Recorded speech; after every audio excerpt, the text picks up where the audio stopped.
Salut les amis, salut, bienvenue sur la chaîne. D'habitude, je ne vous demande pas vraiment de partager mes vidéos, mais cette fois, je vais vous demander de partager cette vidéo. Et je crois que la plupart des gens qui font les vidéos ici en Afrique font la même vidéo. Et il faut qu'on partage au maximum pour atteindre la plus grande masse africaine. Voilà, il le faut parce que il faut qu'à un moment, nous les Africains, on commence à se prendre au sérieux. Pour que les gens nous prennent au sérieux, il faut qu'on se prenne au sérieux. Regardez les amis, de quel nom n'a pas été traité des personnes comme Eto'o Fils quand ils jouaient en Europe? On les a traités de singes, de tout, ils ont supporté tout ça. Et puis on revient chez nous encore, et puis les mêmes gens là, parce qu'on ne veut pas prendre un Belge.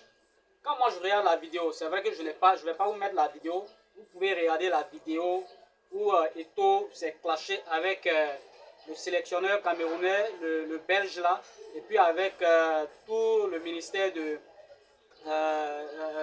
Sports au Cameroun. Donc moi, ce qui est là où j'interviens beaucoup plus, c'est l'Africain qui n'aime pas son frère africain. Vraiment, c'est dommage, c'est désolant de voir ce genre de situation là, de voir comment les Africains maltraitent eux-mêmes leurs propres frères. Chez nous ici encore en Afrique, Eto'o, la légende du football africain, ce n'est même pas camerounais. Eto'o là, il est africain. Ils sont affaires de Cameroun. Eto'o, c'est notre frère, c'est notre parent, c'est notre fils, c'est notre légende, c'est notre chouchou.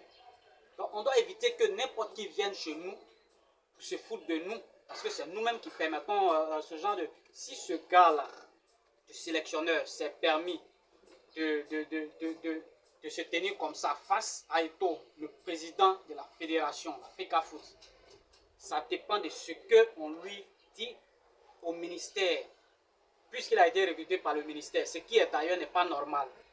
C'est le président de la fédération qui prend un sélectionneur, qui nomme un sélectionneur, avec tout ce qui est arrivé déjà avant. Eto'o a accepté déjà beaucoup de choses, mais jusqu'à en arriver là, un gars, un farfelu qui n'est rien, ramasseur de balles, il va venir parler de quoi à notre Eto'o national, à notre Eto'o continental.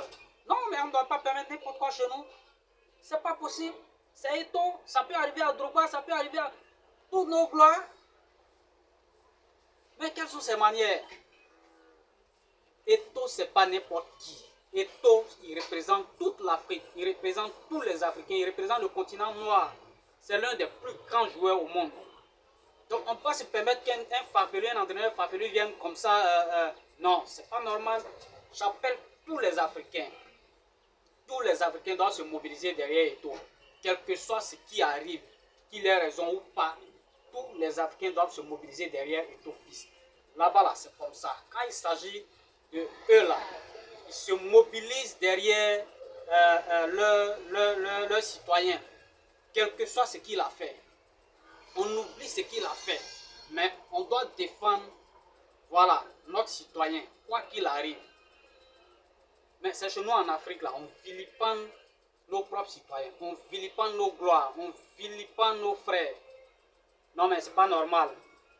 Alors donc, partagez, faites des vidéos, pour ceux qui font des vidéos, faites des vidéos. Il faut que chacun donne, voilà, son avis sur ça. On ne va pas continuer comme ça. Quelqu'un, après tout ce qu'il a fait, après tout ce qu'il a, et toi, à quoi encore à chercher, je ne sais même pas. Hein? Un gars comme ça, il revient, il finit sa carrière, il a tout l'argent, il manque de rien.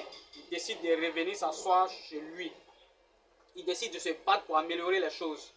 On connaît nos fédérations ici, en Afrique ici, on connaît. Ici en Côte d'Ivoire, on connaît. Les championnats nationaux là, ça est où? Qui regarde ça? Personne. Mais pourquoi? Parce que c'est nul. Il n'y a rien dedans. Les gens sont très mal payés, donc les gens ne jouent pas. Eux tous ils cherchent à aller en Europe. Et c'est justement le but qui est là. Faire fuir nos cerveaux, nos talents vers l'Occident.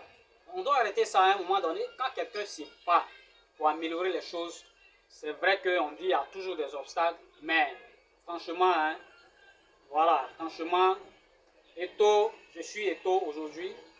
Et c'est un soutien que j'apporte à Eto'o, même si je suis rien. Mais c'est rien. Quand ça se met ensemble, ça devient la masse. Voilà, il faut qu'on fasse bloc derrière Eto'o Donc, tout ce qui tourne autour de moi, c'est pas mon problème. Et toi as raison ou pas, c'est pas mon problème. Le ministère n'a rien à voir dans les affaires internes de la fédération. C'est une fédération qui a son président. Le président nomme ses collaborateurs avec qui il travaille.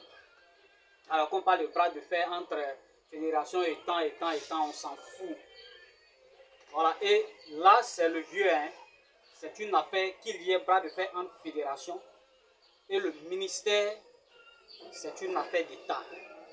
Et là, le président doit intervenir. Le vieux, c'est maintenant que tu dois intervenir. Notre étau là, notre étau continental là, il n'a qu'à sortir la tête de cette affaire-là. C'est le président de la fédération, c'est l'un des plus grands joueurs de tous les temps de l'Afrique. Voilà. Donc, respectez un peu nos légendes, respectez un peu. Si nous-mêmes, on ne fait pas respecter nos légendes, ce n'est pas les autres qui vont les respecter. Qu'est-ce qu'on ne dit pas des légendes des autres? Quelles bêtises ils ne font pas? Ils font tout le temps des bêtises, mais les gens passent dessus. C'est ce qu'il y a de positif que les gens gardent toujours. C'est de ça qu'on parle toujours sur les médias. Voilà. Notre étau là, c'est un bosseur, c'est un homme digne, c'est un père exemplaire. Donc respectez-le. Vive Étau.